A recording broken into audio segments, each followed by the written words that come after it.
നമസ്കാരം. പ്രിയ നടൻ സലിംകുമാറിന്റെ വിയോഗം തെന്നിന്ത്യൻ ചലച്ചിത്ര ലോകത്തെ ആകെ സങ്കടത്തിലാക്കിയിരുന്നു.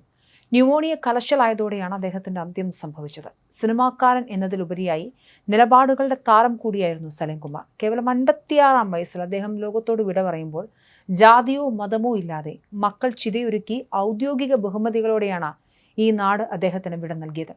എന്നാൽ സലിംകുമാറിന്റെ കരിയറിൽ നിർണായകമായി മാറിയ പറവൂർ ടൗൺ ഹാളിലേക്ക് മൃതദേഹം എത്തിച്ചപ്പോൾ അവിടെ അരങ്ങേറിയത് പതിവ് സെലിബ്രിറ്റി മരണങ്ങളിൽ സംഭവിച്ച നാണക്കേടിന്റെ ആവർത്തനമായിരുന്നു.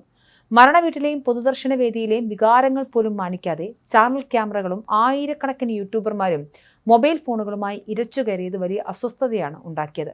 മരിച്ചുപോയൊരു മനുഷ്യന്റെ ഉറ്റബന്ധുക്കളുടെ ദുഃഖം തിരിച്ചറിയാൻ കഴിയാതെ അവരുടെ മുഖത്തേക്ക് ക്യാമറകൾ കുത്തിപ്പിടിച്ചുകൊണ്ട് നടന്നവർക്കെതിരെ സലിംകുമാറിന്റെ മകൻ ചന്തു പരസ്യമായി പ്രതികരിച്ചു.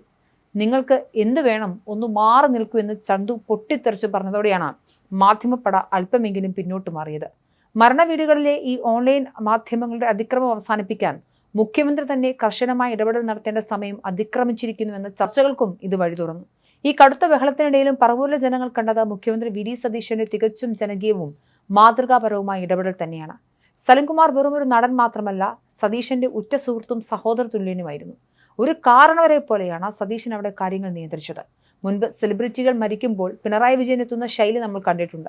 ആയിരക്കണക്കിന് പോലീസുകാർ സകലരെയും വകഞ്ഞു മാറ്റി ഉറ്റ ബന്ധുക്കളെ പോലും മാറ്റിനിർത്തി പോലീസിന്റെ തേർവാഴ്ചയ്ക്കിടയിലൂടെ നെഞ്ചുവിരിച്ച് പുഷ്പചക്രം സമർപ്പിച്ച് മടങ്ങുന്ന പിണറായി ശൈലിയിൽ നിന്നും തികച്ചും വ്യത്യസ്തനായിരുന്നു വി ഡി സതീശൻ.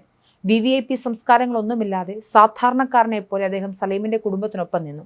തന്റെ പ്രിയ സുഹൃത്തിന് ആദരാഞ്ജലി അർപ്പിക്കാൻ ആൾക്കൂട്ടത്തിന് നടുവിലേക്ക് ഒരു പൈലറ്റ് വാഹനം പോലുമില്ലാതെ സാധാരണക്കാരനായി കടന്നു വന്ന സതീശൻ ജനങ്ങളോട് പ്ലീസ് വഴി തരൂ എന്ന് അഭ്യർത്ഥിച്ചാണ് മുന്നോട്ട് നീങ്ങിയത്.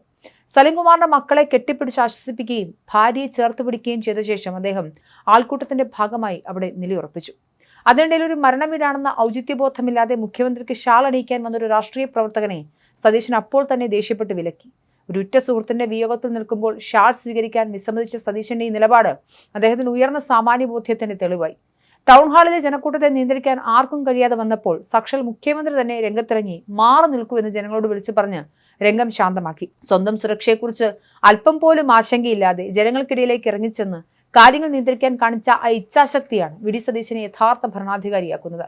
ശത്രു രാഷ്ട്രീയ പാർട്ടികളിലുള്ളവർക്ക് പോലും തന്നോട് ബഹുമാനമുണ്ടെന്ന ആത്മവിശ്വാസം ഒരു മുഖ്യമന്ത്രിക്ക് എത്രത്തോളം ഉണ്ടെന്ന് തെളിയിക്കുന്നതായിരുന്നു പറവൂരിലെ സതീശന്റെ ഇന്നലത്തെ ഇടപെടലുകൾ.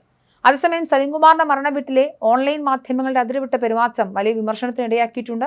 മരണവീടുകളിലെ ഓൺലൈൻ മാധ്യമങ്ങളുടെ കടന്നുകയറ്റവും രാഷ്ട്രീയ പ്രവർത്തകരുടെ ഇത്തരം ഔചിത്യമില്ലാത്ത പെരുമാറ്റങ്ങളും നമ്മുടെ നാട്ടിലെ ആളുകൾ ഇനിയെങ്കിലും തിരുത്തേണ്ടതുണ്ടെന്ന ശക്തമായ സന്ദേശമാണ് ഇപ്പോൾ ചർച്ചയാകുന്നത്.